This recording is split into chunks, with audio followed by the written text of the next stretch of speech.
Episode 2 of, I really need to get a name for this show. It's body awareness, that's what it's been in the past, because it focuses on a connection to the body through yoga and Tai Chi. Today we're going to be doing a 20-minute practice on Tai Chi lifting and sinking in relation to the Tai Chi circle, the 5 stages, but we'll work with the 3 stages of yielding, neutralizing and issuing, and how that works in the beginning of the short form and the loosening up exercises. For yoga, I'll give you a sort of a 20-minute practice that I'd hope that is available for most, and there'll be enough little variations in there for those who have experience or want to go further into the poses or the kumbhaka or these things. Those in the know can hang around in those little parts, but hopefully you'll pick up some pointers when you're building your own practice. So I'll go through just a general beginning and try not to ramble too much. Get through some practice together, breathing, moving. For the body awareness stuff, I'm going to be doing some 18 Lohan. It's very, very amazing Qigong. I'm not even going to start talking about how amazing it is. We're just going to do some of it for about 10 minutes. And then we'll do some leg stretches, which will mean that for those who have done like the Tai Chi, the yoga and the body awareness, you'll be able to lie there in that samadhi, shavasana bliss, which will be good. So, and I'll be talking about the book that I've written that I'm trying to get some momentum to make a success, not for my financial gain, but for hopefully a cause of helping women, especially affected by the civil war in Sri Lanka. And so I might drop that in a couple of times, so be prepared. And so let's start with this Tai Chi. Let's get into this concept of the lifting and the sinking in the Tai Chi, but how that relates to the timing of the mind as well as the function of the body in all of it. The loosening up, the warming up exercise, the loosening up exercises, the form, and just some visualization as well at the end. So we haven't got that much time. We're not out of time. So let's get into this idea of, yes, don't mind the Wellingtons, but I think it hopefully will accentuate this concept of the outsides of the feet are parallel. Didn't want the feet wet. This is the thing. Your feet are really important in this Tai Chi stuff. So you might as well have them comfortable. And when the grass is wet, what's more comfortable than Wellingtons or your gumboots? So no time for warm up. So pause it if you have to, and just roll all the joints, especially the knees and the hips and the elbows and the wrists and the shoulders, and come back now. All right, so great. You've done your warm up, and we'll start with the first loosening exercise. So inhale, lift the arms, turn to the one side, so your weight drops down onto the other leg. In the beginning, there's a lot of lifting and sinking, and as you get more connected to the warm up the loosening up exercise, there's less lifting and sinking. But in the beginning, it's nice because it highlights this lifting and sinking, which is what we're sort of talking about in regards to this Tai Chi circle. But you can slow this movement right down, and that will accentuate this idea of the lifting, and then mind goes to the foot and the body follows and sinks, upper body aligns after. So the structure of the base, pressing the foot pressing into the ground. Mind is easy to get into this pose because you can be aware of this upper body dropping down onto the lower body and the lower body pressing into the foot. And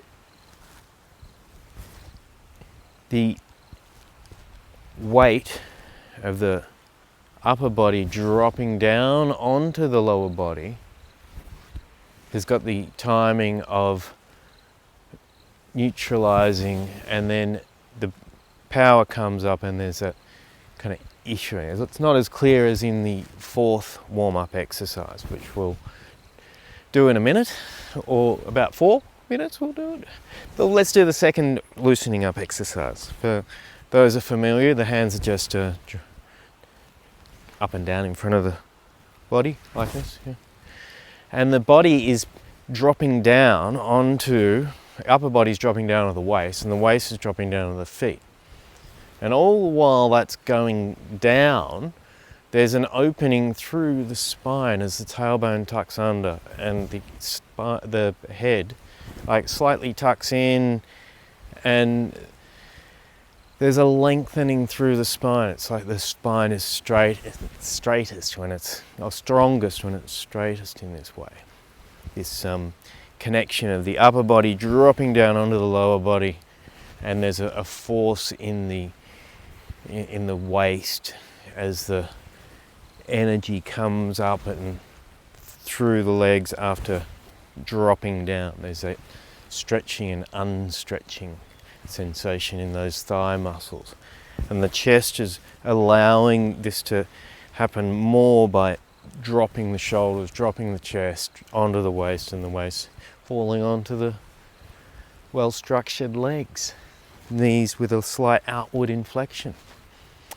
So then we'll do the third loosening exercise. The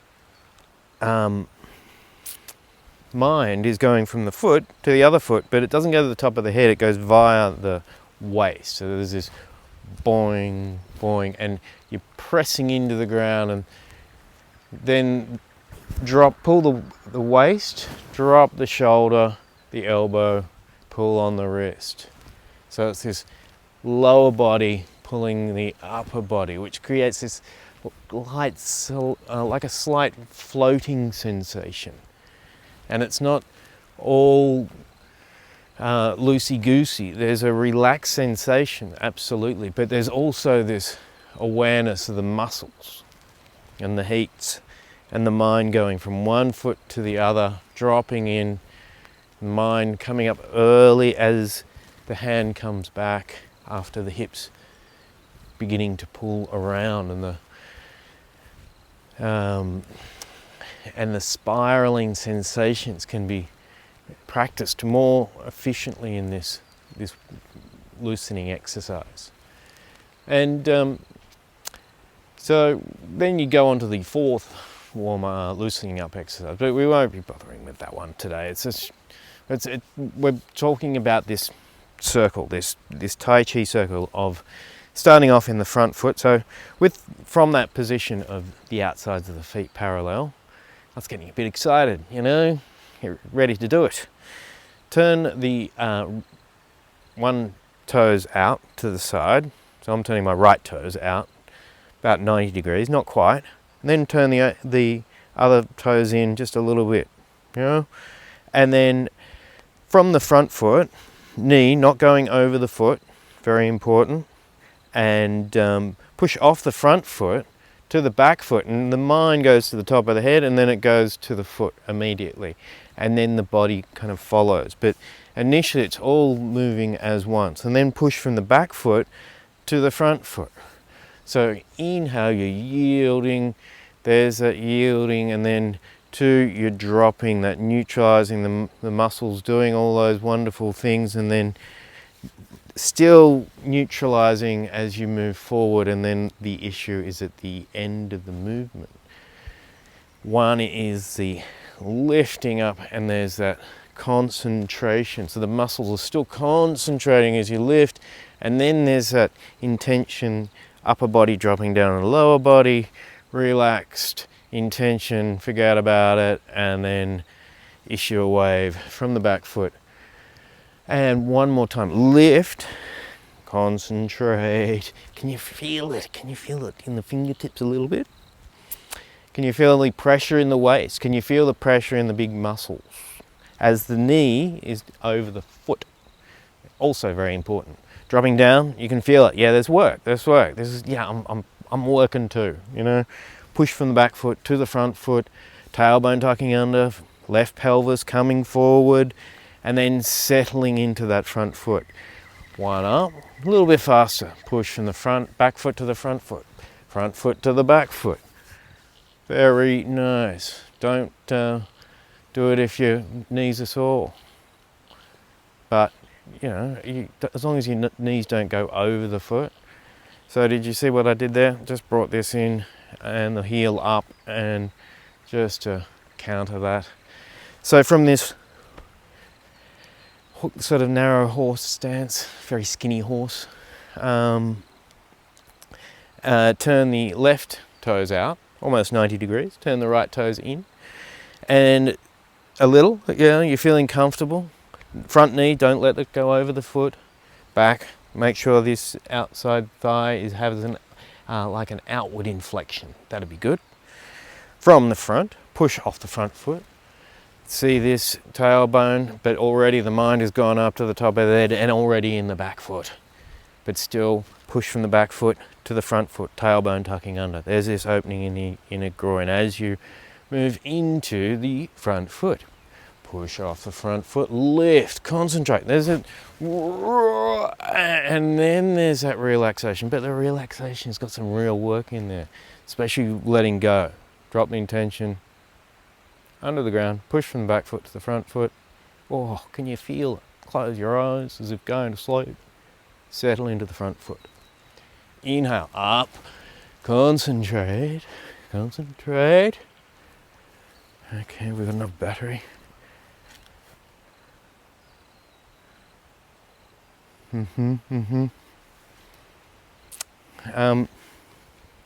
Yes, very good, 12 minutes. Concentrate, concentrate as you move. Push off the front foot to the back foot. To the back foot to the front foot. A little bit quicker, tailbone tucking under. Feel that opening in the inner groin area. See if you can get that sensation of a sort of an elastic force in that big thigh muscle. Very nice. And then weight is in the right foot. Bring the right, and then these funny ones, especially very funny in gumboots. Okay, so let's talk about this concept of the 3-stage vertical circle in relation to the beginning of the short form. So let's practice this little form. So from this standing position, knees slightly out, hands down the sides of the, close the eyes, chin slightly tucked in, forget about. Just the breath.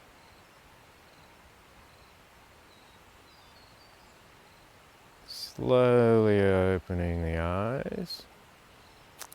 And transfer the weight into the right foot. Pivot on the ball of the left foot and then step out with that left foot. Here we go. Come to the center, turn the waist 30 degrees to the right and then bring the toes in so that you guessed it, skinny horse stance. Tuck the tailbone under. Inhale, lift the arms, and before they get to the top, take the mind into the foot, start sinking down.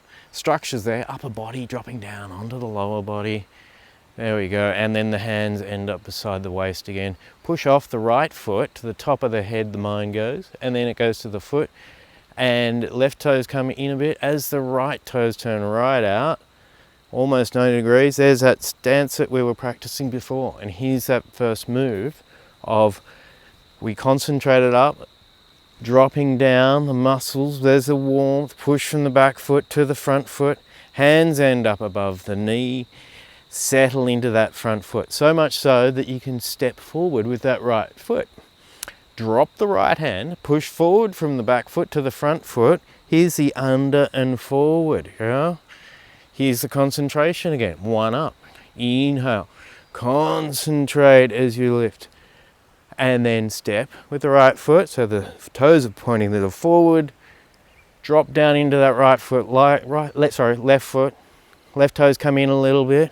Push from the back foot to the front foot. Hands don't touch the wrist, but they get pretty close. Fingers can wiggle. That's nice. Tailbone tucking under. Issue away from the back foot to the front foot. There's that inhale. Yielding. Settling. There's that neutralizing. Here's the neutralizing and the issuing. There's the one up. So there's so many things that the practice can include, and the body structure is a good place to start with. So pushing from the back foot to the front foot, settle into that front foot, move away from the hands, and the hands drop onto like a table, kind of is a description I've heard. And I'm already kind of in my left foot, right toes come in. This is Tai Chi, we can do it slow, right? Let's go back a bit so you can see the, and then right toes come in, move the body into the right foot, pivot on the ball of the left foot, left foot just steps across, and then right hand, all the fingers come together, left toes come in, and there's that structure, centrally stable. Thinking about this one, there are so many nice openings in the body with this diagonal single whip or grasp swallow's tail. Should know these things.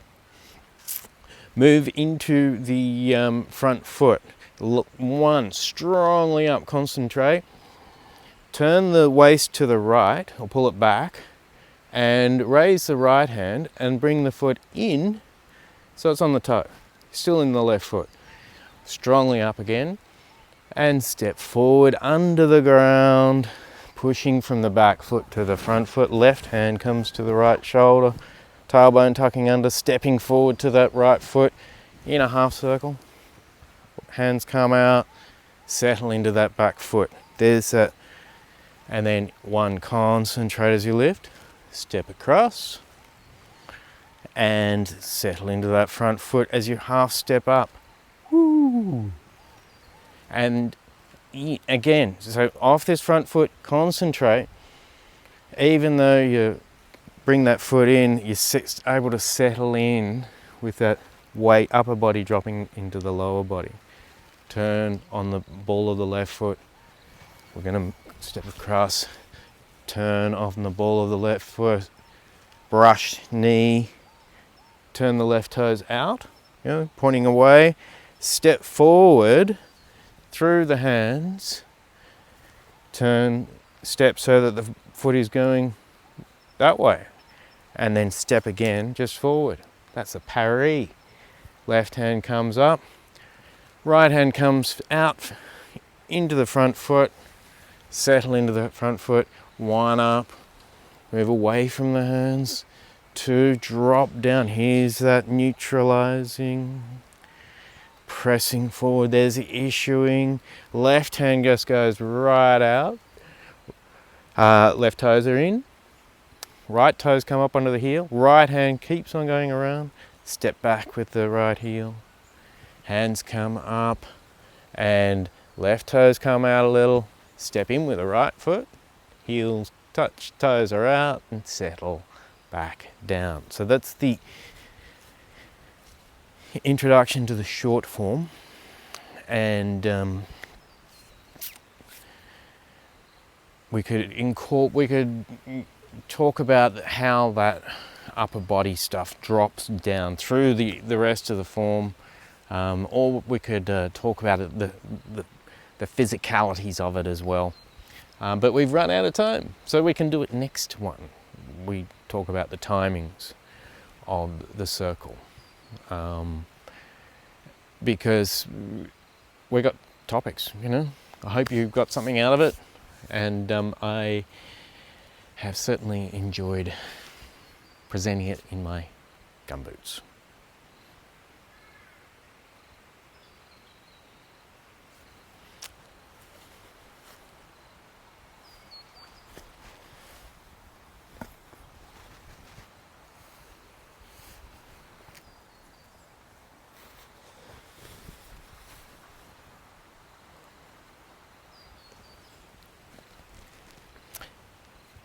Welcome to episode 2 of Yoga with me, Patrick, and today I'm going to give you a 20-minute sort of practice how I would run if I had 20 minutes to do a practice, how I'd try to get all the things that scratch my itches or I feel are good for a yoga practice. Yeah, talk too much.